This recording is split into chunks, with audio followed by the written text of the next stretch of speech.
When I tried to start my first Warhammer army, I had no idea what I was doing. I wasted $600 in my first month trying to find an army that I liked. However, I've now built 2 full armies and I play with them every week against new friends. I'm now enjoying the hobby as much as I hoped I would, but I did hit an immediate wall at the start. I kept hearing pick the army that looks the coolest to me, but the problem is I find all the armies look cool. So I ended up buying 4 combat patrols at $150 each. I then realized I needed to buy the paints and the tools on top, which is another $100. In the end, I blasted through $700 and wasn't enjoying building any of it. I had a pile of models that just seemed so complicated to build and I had no idea where to start. I ended up so down about it, I nearly quit before I even started the hobby. Thankfully, I took a step back and realized this wasn't the way to start my first army. I've found a way that works really well. If you're indecisive like me, you think all the factions look cool and you're trying not to blow through a load of money. If I was starting again, I would take this approach every time. Let's take a look at what we want to achieve with our first army. We need an army that does well as we build the first models and fill out the army. We then need to still enjoy playing it when we get to the large, full-sized games. The 2 things I'm recommending are less than $100 combined. The first thing to buy, which comes in at $42, is the Recruit Edition starter set. You get 2 entry-level armies which will set you in the right direction and give you a really good foundation to build on. The Space Marines are the poster child of Warhammer and they can adapt into any army you want them to be. If you prefer playing at range and blowing everything up from a distance, you can do that. However, if you'd rather get up close and personal, they have some of the scariest units in the game to do that. The models also look pretty amazing too. My personal favourite is a Dreadnought, which is a half-dead Space Marine wired into a massive robot that he controls. The second army in the box is the Necrons, and they have some pretty cool stuff they can do as well. For example, when they die, they have a chance of resurrecting and coming back to fight. They are an army in general that prefers to stay at range and shoot everything.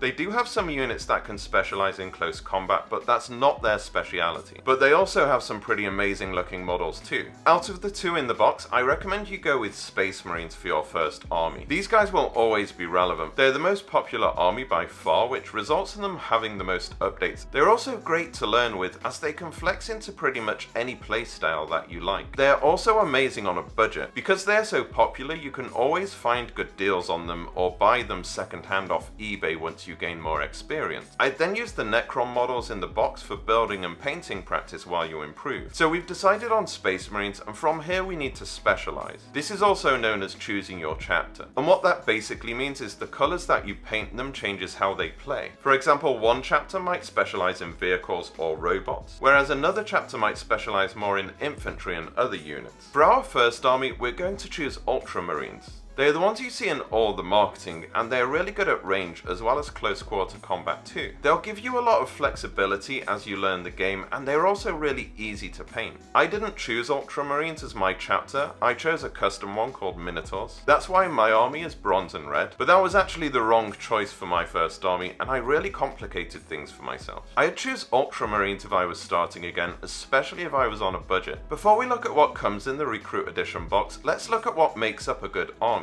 We need a unit to lead the army, and this is known as your HQ, and you need at least 1 of them. We also need some units that can fight in close quarters, as well as units that are really good at range, as well as some special units which can take a beating as well as dish out a lot of firepower. In the Recruit Edition box, you get 2 units for Space Marines. You get a Primaris Lieutenant, who's your HQ. This is actually my captain from the Elite Edition box, but they're very similar. We also get 5 Assault Intercessors, and these are your close combat units. This is a great start for us, and we also get Necrons that we can practice on first. I did just that as I was worried about painting my Space Marines wrong. With those 2 units, that makes up the core of our army. We now need some tools to build them as well as paints to make them look good. This takes us nicely into the second thing that we need to buy. This is the Warhammer Paints and Tools set, which comes in at $38. You can easily end up spending $60 if you were to buy paints individually, so this works out at a really nice saving. You also get the tools in the kit, which you do need as well. There are other brands out there like Vallejo that I love using, but to get started, I'd just stick with the Citadel paints. They are really great paints and they are made by the same company behind Warhammer, so they're really good quality. This kit actually has everything we need to paint the Ultramarines as well as the Necrons. What I would do is build and paint the Necrons first. I went ahead and built all the Necron warriors in the box as well as painted them, and it was a really fun experience. Now all the models in the Recruit Edition box are push fit, so you don't technically need glue, but I would personally still buy some glue and use it because you're going to need it in the future and it's really good practice. As we've only spent $80 so far, another $5 on glue is a no-brainer. I had purchased the Tamiya Thin Cement. It's really great, it's the one I use and I'm a big fan of it too. With the Recruit Edition box as well as the tools and paints, you'll have everything you need to build and paint your Space Marine army. If you're anything like me, the first models will take you a few weeks to build and paint. As you do start to play some games with them, you'll quickly want to expand and buy more models. Let's take a quick look at what you should buy next as you expand your army and your budget allows. So we've already got our HQ sorted as well as our close combat unit. We really need a ranged unit next so we can fight from a distance as well as a specialist unit